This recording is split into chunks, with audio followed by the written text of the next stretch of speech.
primeiro mandamento trata-se de uma exigência de Deus para que nada se torne senhor ou ídolo sobre os nossos corações.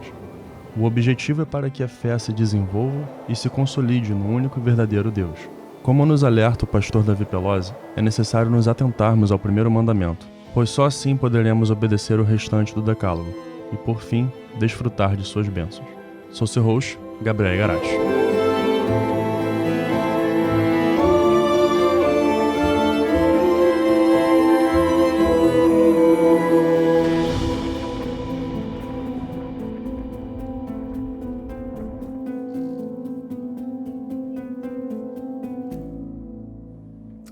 Bom, vamos dar continuidade ao nosso estudo sobre os 10 mandamentos. Vamos entrar agora propriamente no primeiro mandamento. No último estudo a gente viu o impacto do prólogo dos 10 mandamentos, da introdução dos 10 mandamentos, versos 1 e 2, o impacto desses versos 1 e 2 sobre o decálogo, e consideramos a partir dali essa apresentação que Deus faz de si mesmo e o fato de que é o próprio Deus quem está falando. Versos 1 e 2 dizem o seguinte: E Deus falou todas estas palavras: Eu sou Yahvé, o Senhor teu Deus, que te fez sair da terra do Egito, da casa da servidão. Esse prólogo, essa introdução é super importante para a compreensão dos 10 mandamentos. Ela faz a transição entre essa autorrevelação paradigmática de Deus, inédita na história, Deus descendo sobre o Monte Sinai pegando fogo, relâmpagos, chuva, todo aquele cenário onde Deus está se revelando como o único e verdadeiro Deus, e Deus agora dando palavras, todo aquele cenário então servindo para esse momento de transição entre o momento em que Deus libertou o povo, Deus salvou o povo de uma escravidão que ele não podia se libertar, está conduzindo na direção de uma terra prometida e estabelecendo uma aliança nesse momento diante do qual nós estamos. E Deus então está usando a sua própria linguagem, as suas próprias palavras para fazer Israel entender aquilo que está acontecendo. E essa introdução é super importante, o fato de que é o próprio Deus quem está falando, e a maneira como Deus se apresenta. Eu sou Yahvé, a ênfase desse nome, desse título de Deus que comunica a sua transcendência, o fato de que ele é o Criador, que ele é a autoridade suprema sobre toda a sua criação. Ao mesmo tempo, ele vai se apresentar como o teu Deus, um Deus tão íntimo, tão pessoal, um Deus condescendente que está estabelecendo aliança com esse povo. E esse Deus, que é o Deus supremo, o Deus de aliança, que manifestou seu amor e seu favor, fazendo Israel sair da terra do Egito, da casa da escravidão. Então, de uma forma bem clara, Deus aqui está dando nome àquilo que está acontecendo na história, está ajudando Israel a interpretar a história, no estabelecimento dessa aliança. E, de uma certa forma, os 10 mandamentos vão ser esclarecimentos extras, profundidade sobre essa autorrevelação de Deus que ele está fazendo aqui. Então, um prólogo super importante para os 10 mandamentos Deus comunicando transcendência, Deus comunicando imanência, intimidade, Deus estabelecendo aliança e manifestando qual vai ser a constituição, a identidade nacional desse povo. Volto a dizer, esse prólogo ele não só traz tanto esclarecimento em termos doutrinários, se a gente pode dizer assim, mas ele também figura um pacto que era estabelecido entre nações daquela época, daquele mundo antigo. Quando uma nação soberana libertava uma outra ou dominava uma outra, essa nação que era vassala ou serva tinha que se conformar às leis dessa nação soberana, a fim de gozar e de usufruir dos benefícios de participar desse reino poderoso. E nesse caso é o próprio Deus que libertou Israel do Egito. Então Deus aqui está afirmando esse direito de propriedade e de autoridade dupla, não só como Deus criador de todas as nações, de tudo que existe, mas como Deus redentor. E isso é importante para a consideração dos 10 mandamentos, peso de autoridade dos 10 mandamentos. E agora a gente vai considerar o fato de que esse prólogo tem impacto não só de uma forma geral sobre todos os mandamentos, mas ele tem um impacto particular sobre o primeiro mandamento introduzido pelo verso 3. Não terás outros deuses além de mim. Se é inevitável de ver o vínculo dessa apresentação de Deus com todos os mandamentos, claramente vinculado ao primeiro mandamento. Esse é o grande objetivo de Deus. Não terás outros deuses além de mim. O grande objetivo dessa autorrevelação tão poderosa e de tudo aquilo que vai se seguir vai estar servindo a esse conhecimento progressivo de Israel do único e verdadeiro Deus, esse reconhecimento, acho que a palavra mais adequada é reconhecimento ao invés de conhecimento, de que esse Deus que está manifestando seu favor por este povo é o único e verdadeiro Deus. Então aqui a gente está diante do primeiro mandamento, vendo o vínculo dele com o prólogo, então ele precisa ser entendido na generosidade da revelação de Deus sobre quem ele é, e muito interessante perceber que esse mandamento é o primeiro por razões muito claras e explícitas, porque o primeiro de todos os mandamentos é precisamente este: não terás outros deuses diante de mim, ou seja, adorarás exclusivamente ao único e verdadeiro Deus. Por que esse é o primeiro? Essa vai ser a primeira pergunta que a gente vai responder. Esse mandamento ele é o primeiro porque ele é fundamental e todo inclusivo, e ele dá sentido a todos os outros. Ele é a expressão da vontade autoritativa de Deus, mas ele também é a expressão da vontade perfeita de Deus. É muito interessante a contemplação desse Deus que se revela na Bíblia como sendo um Deus que não se apresenta como um tirano, aquele que vai exigir obediência cega aos seus mandamentos. É muito interessante perceber que Deus comunica que os seus mandamentos são justos, ele tem o direito de exigi-los, mas eles são mandamentos benéficos e dignos. Eles são belos de serem contemplados, e principalmente esse primeiro mandamento. Então, quando Deus exige adoração exclusiva, aquilo que Deus está exigindo é aquilo que a nossa alma mais poderia desejar. Ter somente como objeto de contemplação, do qual nós esperamos encontrar a suprema satisfação, justamente o único ser que é capaz de nos satisfazer. Então, o que a gente está contemplando aqui no primeiro mandamento é Deus exigindo por direito e Deus exigindo para o nosso próprio bem. E ele, então, se torna a fundação, e a raiz de todo outro mandamento. Para pensar, por exemplo, que se a gente cumprir perfeitamente ou corretamente, se a gente pudesse cumprir perfeitamente ou corretamente o primeiro mandamento, automaticamente todos os outros mandamentos seriam cumpridos. Se eu dedicar a minha vida a conhecer a Deus, e pela contemplação de Deus, desenvolver admiração por Ele, e por essa admiração desejar me conformar a Ele e refletir essa vida de amor a Deus na prática, automaticamente eu vou estar cumprindo todos os mandamentos. Eu vou estar amando as suas criaturas, eu vou estar amando ao Criador e vou estar tentando reproduzir a vida que Deus vive. Então, automaticamente, ao cumprir o primeiro mandamento, Jesus resumiu a lei dessa forma. O primeiro, ou o maior de todos os mandamentos, amar a Deus acima de todas as coisas, o próximo como a si mesmo, que na verdade é uma consequência natural e uma confirmação dessa adoração a Deus. E ao mesmo tempo, se a gente fosse imaginar a possibilidade de cumprirmos todos os outros mandamentos corretamente, sem cumprir um primeiro, nós teríamos quebrado todos os mandamentos. Porque é impossível adorar a Deus, ter um relacionamento com Deus, com a deidade, aquele que é a autoridade suprema sobre as nossas vidas, e aquele que, se nós chamamos de Deus, nós estamos voluntariamente concordando que os seus conselhos são perfeitos, e se eu não obedeço na prática cada um dos mandamentos, tendo por motivação primária, agradar a esse Deus, me conformar a esse Deus ou adorar esse Deus, eu não estou cumprindo nenhum dos mandamentos. Eu estou tendo outros motivos ou outros deuses que eu quero agradar se eu procuro cumprir os outros mandamentos por uma questão de barganha com Deus, por uma questão de ter benefícios nessa vida.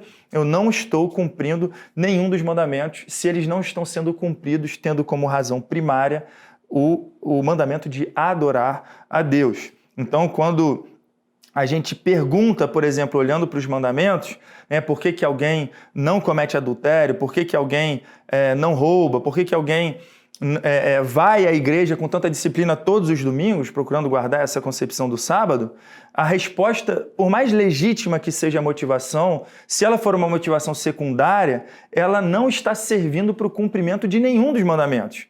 Eu não posso, minha motivação não é para que eu não machuque a minha esposa, ou para não prejudicar o próximo, ou para passar bons princípios para os meus filhos, é por isso que eu obedeço os 10 mandamentos. né? Se a razão última para todas as nossas ações não for para a honra de Deus, para a glória de Deus, por gratidão a Deus, nós não estamos cumprindo, né, o primeiro mandamento e nenhum dos mandamentos. Davi, quando comete o pecado do adultério e do assassinato, ele se volta para Deus e diz: pequei contra ti somente fiz o que era mal aos teus olhos. É essa vida que se reporta primária e ultimamente sempre diretamente para Deus. E de uma forma mais positiva, o resumo da lei, como eu já citei, é amar a Deus de todo o coração. Então, diante do primeiro mandamento, nós vemos que ele é a raiz de todo outro. De nada serve, em termos espirituais, cumprir os mandamentos sem que o primeiro esteja sendo cumprido. E nós devemos cumprir todos os mandamentos a fim de adorar e honrar a Deus. Então, o primeiro mandamento é radical. Não é uma questão de barganhar com Deus, não é uma questão de obedecer para ter algo em troca, é uma questão de obedecer por deleite, por conformidade, por prazer. E quando a gente não cumpre os mandamentos por essa motivação, qualquer outra motivação por cumprir ou descumprir qualquer dos mandamentos é possuir um Deus paralelo. Alguém que está acima do Deus da Bíblia nos ditando as normas, atraindo a nossa atenção, atraindo a nossa motivação. É Deus sobre a nossa vida, tudo aquilo que legisla sobre as nossas vidas. É Deus sobre a nossa vida, tudo aquilo que se torna o nosso maior conselheiro, tudo aquilo que a gente teme mais. É Deus sobre a nossa vida, aqueles que mais queremos agradar. Então, toda vez que não cumprimos esse mandamento, tendo como motivação precípua a adoração a Deus, nós descumprimos a este e a todos os outros. Porque esse mandamento está em primeiro lugar, não somente pelo fato de ser o fundamento todo inclusivo de todo outro mandamento, mas também porque ele é o fundamento do deleite nessa obediência, do deleite nessa adoração. A exigência do primeiro mandamento é que nós amemos a Deus, que nós adoremos a Deus, exclusivamente a Deus. Isso pressupõe comunhão, desejo de reproduzir essa vida gloriosa que Deus vive, pressupõe gratidão por termos sido libertos da escravidão espiritual, da escravidão, no caso de Israel, no momento do Egito. Então, pressupõe um desejo voluntário de obedecer, conhecendo que através desses mandamentos Deus está se revelando ainda mais. A vida que nós imaginaríamos que Deus viveria se ele tivesse se tornado homem, é essa expressa pelos 10 mandamentos. E que de fato nós contemplamos na vida de Jesus Cristo, porque Deus de fato encarnou, se tornou visível aos nossos olhos e viveu dessa forma. Então, o que está sendo exigido de nós nesse mandamento, e por isso ele deve ser o primeiro, é a fonte de todo deleite. É necessário uma experiência de transformação espiritual, de contemplação da glória de Deus, do favor de Deus, para que nós cumpramos os mandamentos da forma correta, com a motivação correta. Então essa é a base, o fundamento do deleite na observância de toda a lei. Não funciona tentar cumprir os mandamentos sem que a adoração por Deus esteja acontecendo no nosso viver. Então é para o nosso próprio bem. E tudo isso é fruto da compreensão do primeiro mandamento e, sobretudo, da sua obediência. Porque à medida em que nós obedecemos esse mandamento, nós estaremos progredindo no nosso conhecimento de Deus, na nossa satisfação em Deus e na nossa conformidade com Ele no nosso viver. Então, ele é o primeiro porque sem Ele não conseguimos cumprir nenhum outro. E a próxima pergunta que a gente vai fazer, que é aquela mais prática e mais importante a ser feita, é como cumprir o mandamento.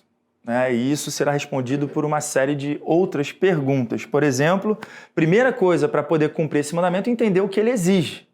Então, a primeira pergunta que a gente vai fazer é: qual é a exigência desse mandamento? O que esse mandamento está de fato exigindo de nós? Muito importante. E de forma bem objetiva, a resposta é a seguinte: por um lado, o mandamento proíbe que adoremos qualquer coisa, ser ou ideia, que não seja o único Deus verdadeiro, como revelado nas Escrituras. Por outro lado, como todo mandamento exige o oposto daquilo que proíbe, ou proíbe o oposto daquilo que exige, como a gente viu essa característica dos 10 mandamentos, Por outro lado, o primeiro mandamento, então, exige a adoração total, exclusiva ao único e verdadeiro Deus, como revelado nas Escrituras.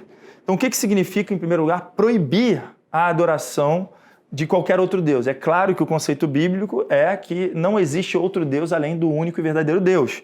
São falsos deuses, mas nós nos relacionamos com estes falsos deuses como se fossem deuses para nós. E é por isso que Deus está usando essa linguagem didática para que nós façamos um exame da nossa alma e procuremos nos afastar e quebrar qualquer outro tipo de Deus que ocupe o lugar do nosso Deus no nosso coração. Então ele proíbe ter outros deuses diante de mim. Essa expressão é muito importante. O que significa Deus está dizendo aqui? Diante de mim, ou, para ser mais fiel ao original, diante da minha face, diante do meu rosto. Isso exprime um profundo desgosto, é como se o marido estivesse olhando a sua esposa cometendo adultério com outro diante dos seus próprios olhos. Não há lugar escondido no universo em que Deus não esteja com a sua face contemplativa. Deus é onipresente, Ele está vendo todas as coisas. E é uma linguagem que remete ao panteão do mundo antigo, aos panteões do mundo antigo, das sociedades politeístas, onde havia o costume até mesmo de estabelecer uma hierarquia entre deuses e ter alguns deuses ali. E Deus está dizendo o seguinte: eu não aceito nenhum Deus diante da minha face. Não há panteão. Para mim é exclusividade em termos de adoração. É muito claro a relação desse mandamento com as práticas da escravidão do Egito aqui mencionado. Era a terra da escravidão, era a terra da idolatria.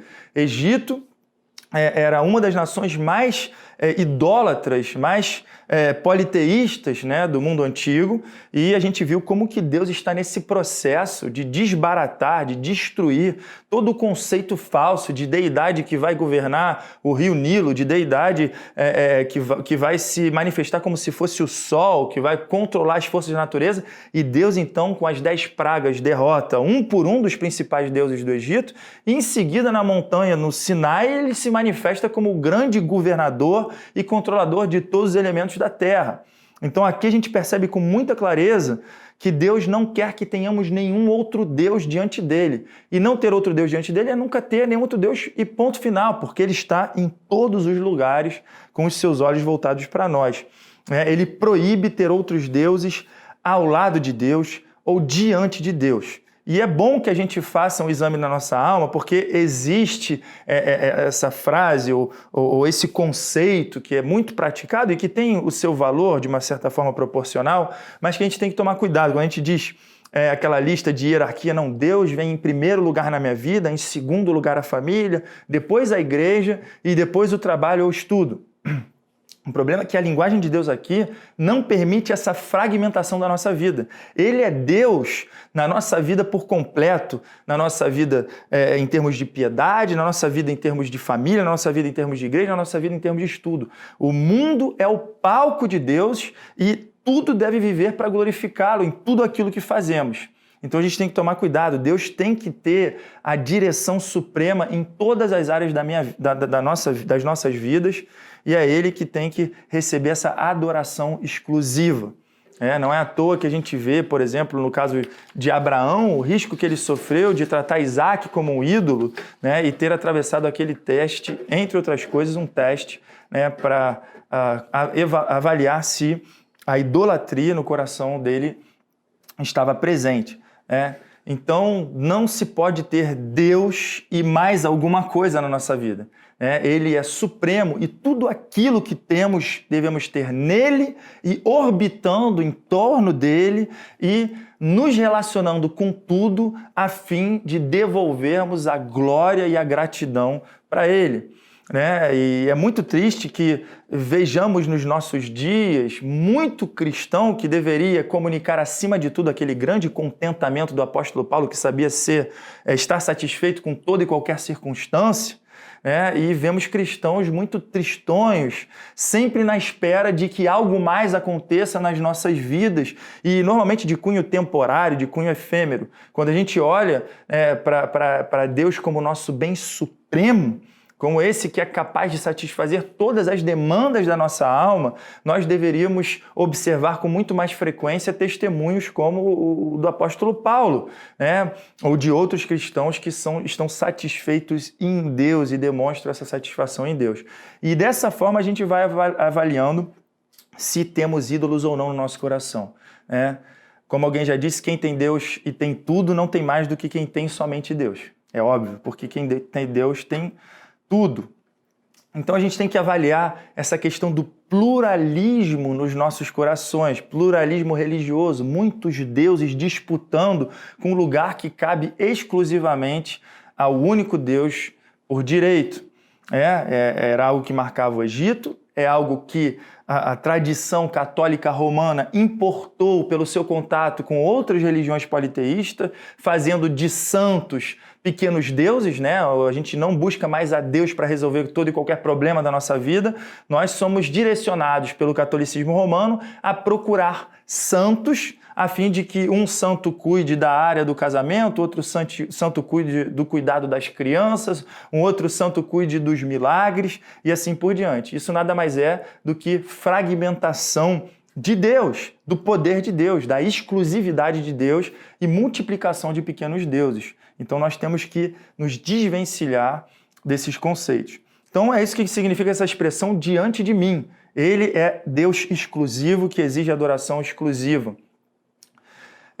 E de que maneira, então, a gente comete a quebra desse mandamento, essa proibição de não ter outros deuses?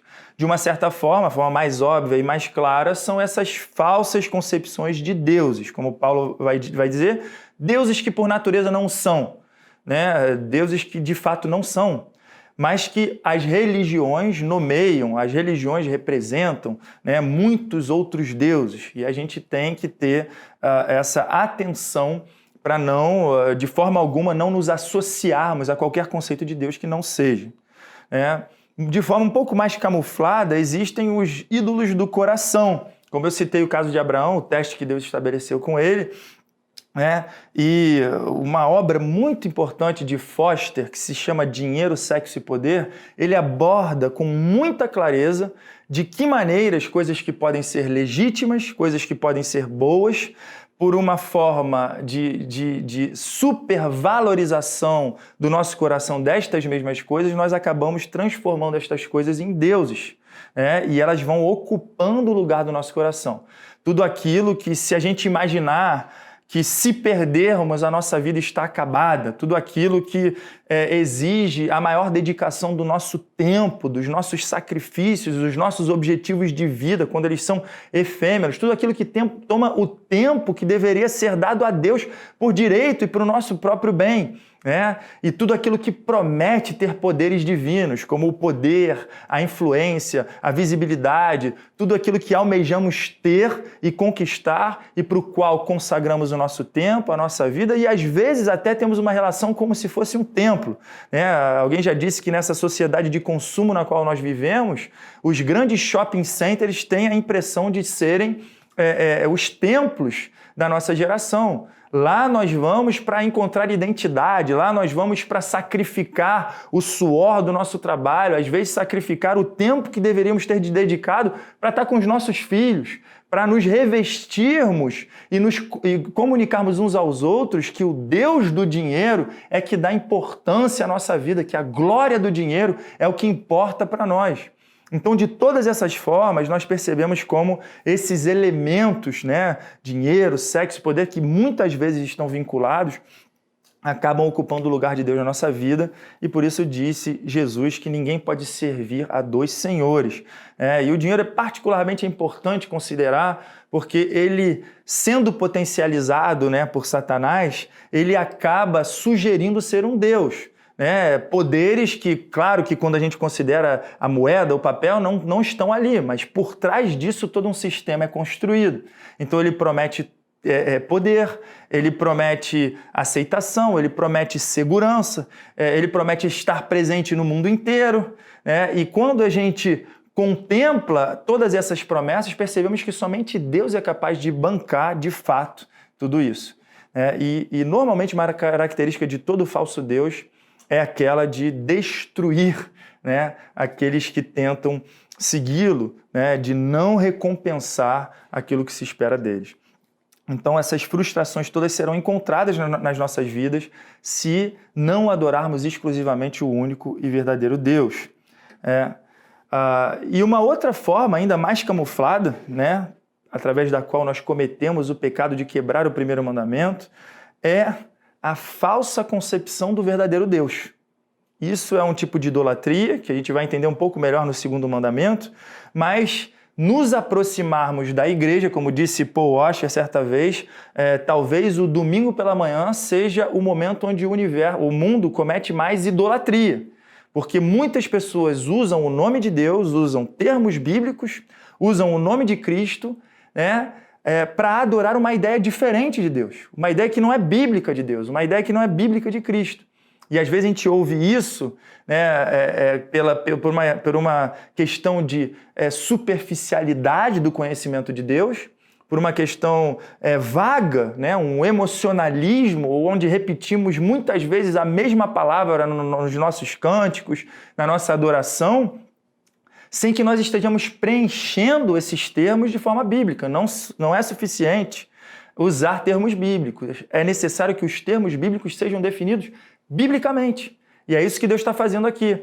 Deus ele se manifestou numa experiência espiritual que a gente poderia chamar de subjetiva. Muita gente tem experiências espirituais subjetivas, né? Mas a gente não tem o direito de interpretar por nós mesmos as nossas próprias ideias daquilo que aconteceu. E é por isso que, além de ter se manifestado dessa forma gloriosa, Deus está usando palavras para descrever aquilo que estava acontecendo, se autorrevelar e manifestar o que ele espera do seu povo, como ele quer ser adorado. Então é muito interessante perceber que existe, por um lado, um emocionalismo, onde se a gente for perguntar para as pessoas quem é Jesus Cristo, muitas vezes elas estão longe de apresentar a posição bíblica de Cristo. Ou, por exemplo, quando a gente fala nessa geração do Deus da falsa tolerância, né, a gente fala de inferno, a gente fala de pecado, de julgamento, as pessoas dizem, não, a minha ideia de Deus não permite esse tipo de coisa. Então a gente está percebendo ali que o Deus para essa pessoa não é o Deus que se revelou na Bíblia. É o Deus que ela carrega na sua própria fábrica de ídolos que ela procurou conceber e só está emprestando de forma ilegítima, tomando emprestado de forma ilegítima, o texto bíblico. Então, dessa forma, com uma ideia vaga de Deus ou com ideias deturpadas de Deus, nós estamos quebrando esse mandamento. Então a gente tem que tomar muito cuidado, porque às vezes até mesmo dentro da igreja nós encontramos, na esperança de encontrar o verdadeiro Deus, encontramos e percebemos que outros deuses têm ditado os ensinos da nossa igreja, muito ensino híbrido, muita influência de outros deuses da nossa sociedade falando mais alto do que a Bíblia. Coisas que têm o seu lugar, têm o seu valor, que devem ser filtradas pelas Escrituras, mas que muitas vezes estão tomando tanto tempo, tanto espaço numa pregação, por exemplo, experiências pessoais do pastor, ou aquilo que ele aprendeu com a sociologia, com a psicologia ou com a filosofia, e os deuses da política que têm penetrado cada vez mais, e aquela pessoa que foi arregimentada exclusivamente para o serviço de Deus, ela parece estar envolvida com muitos dos afazeres desse mundo. E é claro que a nossa mente tem sede e se deleita no conhecimento, que pode possuir várias fontes. Então a gente poderia gastar muito tempo nosso estudando muita coisa, lendo muita coisa, mas particularmente como pastor, como ministro, é difícil compreender como aqueles que têm um oceano de informação numa Bíblia inspirada, que nos revela principalmente quem Deus é e tudo aquilo que é necessário, segundo palavras de Paulo a Timóteo, ela é suficiente, eficaz, exclusiva. A Bíblia é a palavra inspirada de Deus, útil para ensino, repreensão, correção na justiça, a fim de que o homem de Deus seja perfeito e perfeitamente habilitado a toda boa obra. Não falta nada na Bíblia para que as pessoas sejam salvas e para que as pessoas conheçam a Deus e vivam essa vida para a glória de Deus nos termos que o apóstolo Paulo descreveu. Então, deveríamos ocupar muito mais o nosso tempo nos dedicando exclusivamente ao estudo da palavra de Deus e considerar essas coisas como muito ou infinitamente secundárias em relação ao que a Bíblia traz para a gente em termos de direção. A Bíblia ou a palavra de Deus é o meio através do qual Deus governa o universo. Ele é o criador da psique, é o termo que a Bíblia usa para descrever, muito antes do desenvolvimento da psicanálise, da psicologia, nos termos científicos como nós conhecemos hoje, a Bíblia usa esse termo. Foi daqui que tiraram esse termo, de uma certa forma. Então, quando a gente contempla o criador da alma, ele é muito mais capaz, né, de trazer aquilo que ele espera de nós. Ele é o nosso Deus, ele é a fonte do nosso conselho. Como diz Spurgeon, eu nunca cheguei nos Salmos tão depressivo que eu não tivesse encontrado um Davi numa depressão maior que a minha. E eu também nunca cheguei no Salmo tão exultante, tão feliz, e que eu não tivesse encontrado um Davi mais feliz do que eu. Então ali a gente tem aquilo do qual nós carecemos. Deus é o único capaz de bancar aquilo que ele exige de nós. Ele exige aqui adoração exclusiva, suprema, que ele seja o único tratado como Deus, porque ele é o único capaz de preencher o conceito de divindade, e ninguém seria capaz de propor um conceito de divindade tão excelente, tão supremo, tão sobrenatural como aquele que a Bíblia nos apresenta, que o próprio Deus apresenta a respeito de si próprio. Então, de fato, Deus é misterioso, Deus é transcendente, Deus é inexaurível, ele nunca vai ser comprimido e colocado dentro da nossa cabeça finita. Mas o fato é que esse mesmo Deus que é transcendente não espera que nós digamos, como Deus é transcendente, que ele não pode ser perscrutado, então vamos continuar nessa vida de mistério, essa adoração que dá valor ao mistério. Pelo contrário, o mistério fica para Deus, o revelado é para nós, e Deus será cada vez mais legitimamente adorado na proporção em que nós o conheçamos de forma legítima. Esse Deus que é incompreensível se tornou conhecível e nos comunicou verdades, sobretudo a respeito de si mesmo, através dos seus atos redentivos na história e da forma como ele mesmo interpretou esses atos. E é muito importante, então, que a gente contemple o que a Bíblia nos apresenta como fonte de conhecimento de Deus, para que não desenvolvamos ideias erradas de Deus e não estejamos praticando idolatria, mesmo usando o nome do Deus verdadeiro. Então, a maior ocupação do cristão, o seu maior deleite, é o que o Salmo 1 nos apresenta. Nela medita de dia e de noite, na palavra de Deus, na qual Deus se revelou. Então esse é o principal meio pelo qual Deus governa, a palavra de Deus, pelo qual Deus criou, pelo qual Deus sustenta o universo, pelo qual Deus se revela, pelo qual Deus desenvolve o plano da redenção, pelo qual Deus aplica a redenção através da pregação, pelo qual Deus governa a sua igreja, é a palavra de Deus, pelo qual ele nos santifica e pelo qual ele nos promete seu retorno e aprenda os sinais da sua vinda.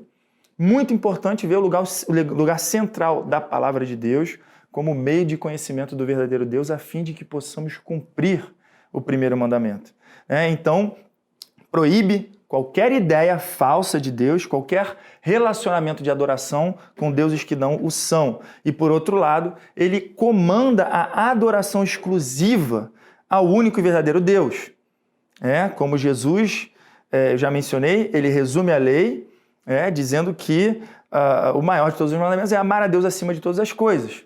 Amar a Deus de todo o coração, de toda a alma, de toda a inteligência, com todas as forças. Todas as áreas da vida, com todo o nosso ser, desde a fonte do nosso ser, que é o nosso coração, a gente tem que estar adorando a Deus constantemente.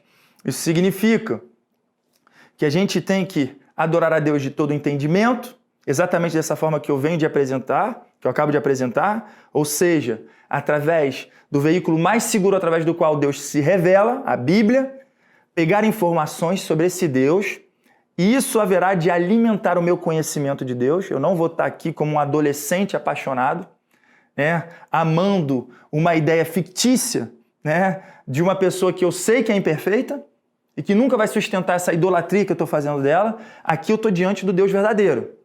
A minha imaginação, por mais pura e elevada que seja, nunca estará à altura das perfeições de Deus.